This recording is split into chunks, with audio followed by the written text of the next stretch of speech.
هەشتی ئاب لە ئێران وەکو ڕۆژی نیشتمانی پەیامنێر تۆمار کراوە و وەزارەتی ڕۆشنبیری کۆماری ئیسلامی ئێران بەم بۆنەوە کۆمەڵێک پلان و بەرنامەی تایبەت ڕاگەیەنێت.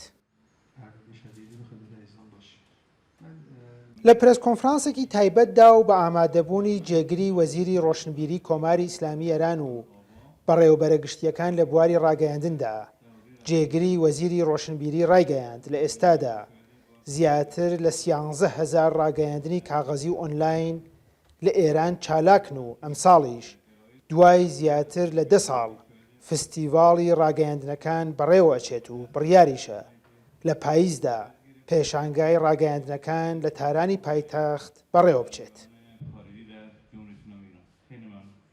فەرشاد مێهدیپوور هەروەها ڕایگەیاند پلانێکی تایبەتی وەزارەتی ڕۆشنبیری گرنگیدانی زیاترە بە هاوکاری لەگەڵ وڵاتانی دیکە لە بواری ڕاگەیاندن.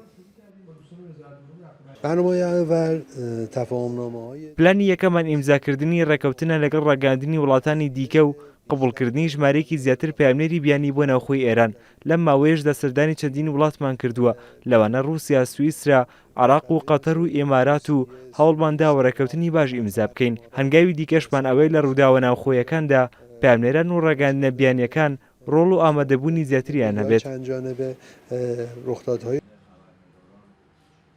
هەروەها بەڕێوەبەری گشتی ڕاگەیاندنە بیانیەکان لە وەزارەتی ڕۆشنبیری ئێران ئەڵێت لە ئێستادا 151 ڕاگەیاندنی بیانی لە 31 وڵاتەوە لە ئێران چالاکن و نووسینگەی تایبەتیان هەیە.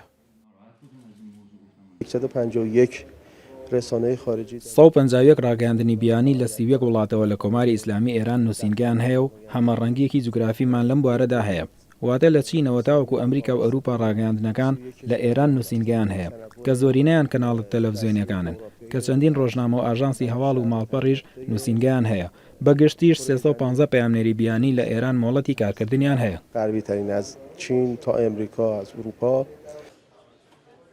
لە سەردەمی تۆڕە کۆمەڵایەتیەکاندا وەزارەتی ڕۆشنبیری کۆماری ئیسلامی ئێران پلان و بەرنامەی ئەوەیە کاریگەری و ڕۆڵی سەرەکی بگێڕێتەوە بۆ ڕاگەیاندنە فەرمیەکان و لەم پێناوەشدا کۆمەڵێ پلان و بەرنامەی داناوە. سامان سلێمانی، کورتسات نیوز، تاران.